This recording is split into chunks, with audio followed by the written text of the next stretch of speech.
प्यारे बच्चों, स्वागत है आपका हमारे चैनल में। आज हम अध्याय 3 दो चर वाले रैखिक समीकरण युग्म के कुछ महत्वपूर्ण प्रश्नों को सॉल्व करेंगे। इसके लिए हमने वैकल्पिक प्रश्नों का चुनाव किया है। तो इसके लिए हमारा जो पहला प्रश्न है वह है निम्नलिखित में से दो चरों में रैखिक समीकरण है। दो चर वाला रैखिक समीकरण हमें देखना है। तो दो चर में देखें आप, तो रैखिक का तात्पर्य होता है जिसकी उच्चतम घात कितनी हो, 1 हो। तो ऐसा हमारा ऑप्शन डी है, अर्थात हमारा पहले का सही आंसर क्या हो जाएगा, डी हो जाएगा। इसके बाद में दूसरा प्रश्न है, यदि a1/a2 बराबर ना हो b1/b2 तो रैखिक समीकरण युग्म a1x धन b1y धन c1 बराबर 0 तथा a2x plus b2y plus c2 बराबर 0 का कौन सा हल प्राप्त होगा। तो यदि a1/a2 और b1/b2 बराबर ना हो तो ऐसी स्थिति में हमारा एक अद्वितीय हल प्राप्त होता है, अर्थात इसका पहला ऑप्शन सही होगा। इसके बाद में दिया है, यदि a1/a2 बराबर है b1/b2 के बराबर ना हो c1/c2 के, तो हमें बताना कि इसमें समीकरण का कौन सा हल प्राप्त होगा। तो देखें, हमारे प्रारंभ के दो अनुपात बराबर हैं लेकिन तीसरा अनुपात बराबर नहीं है। तो ऐसी स्थिति में हमें समांतर रेखा प्राप्त होती हैं, अर्थात युग्म का कोई भी हल नहीं होगा।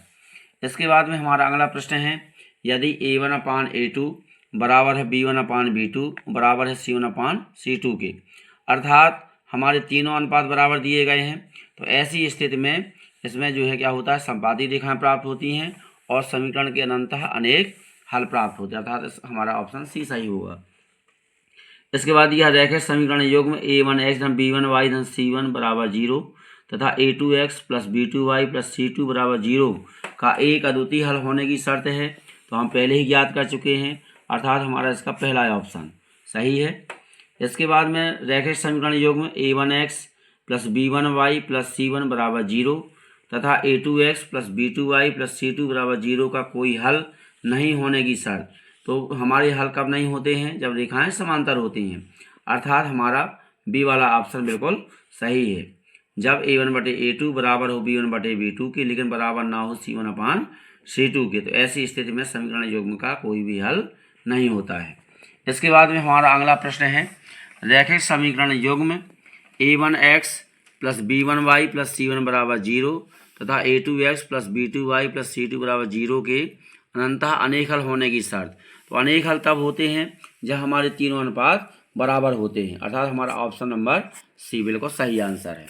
इसके बाद में हमें दिया गया है, समीकरण 2x धन 3y बराबर 5 में यदि x का मान 1 हो तो y का मान कितना होगा। तो देखिए, हमें इसको सॉल्व करना पड़ेगा। इसलिए देखिए, 2x दिया है तो x के स्थान पर कितना रख देना है, 1 प्लस की 3y बराबर 5। तो 2 एकम 2 प्लस की 3y बराबर दिया गया है अपन को 5। 2 का हम पक्षांतर कर देंगे तो हमें पता है पक्षांतर करने पर चिन्ह बदल जाते हैं। तो 5 में से 2 गए, 3 बचे, है ना।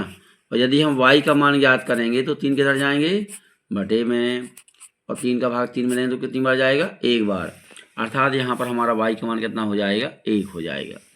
इसके बाद में दिया है वह समीकरण जिसको ax plus by plus c बराबर 0 के रूप में देखा जा सकता है, जहाँ a, b और c वास्तविक संख्याएं हैं और a और b दोनों शून्य नहीं हैं। तो दो चरों x और y में यह एक रैखिक समीकरण कहलाता है। क्या कहलाता है, रैखिक, क्योंकि इसकी उच्चतम घात कितनी है, 1 है। ठीक। इसके बाद में हमें दिया है समीकरण 2x प्लस y बराबर k में यदि x बराबर 2 y बराबर 1 हो तो k का मान याद करना है, ठीक है ना।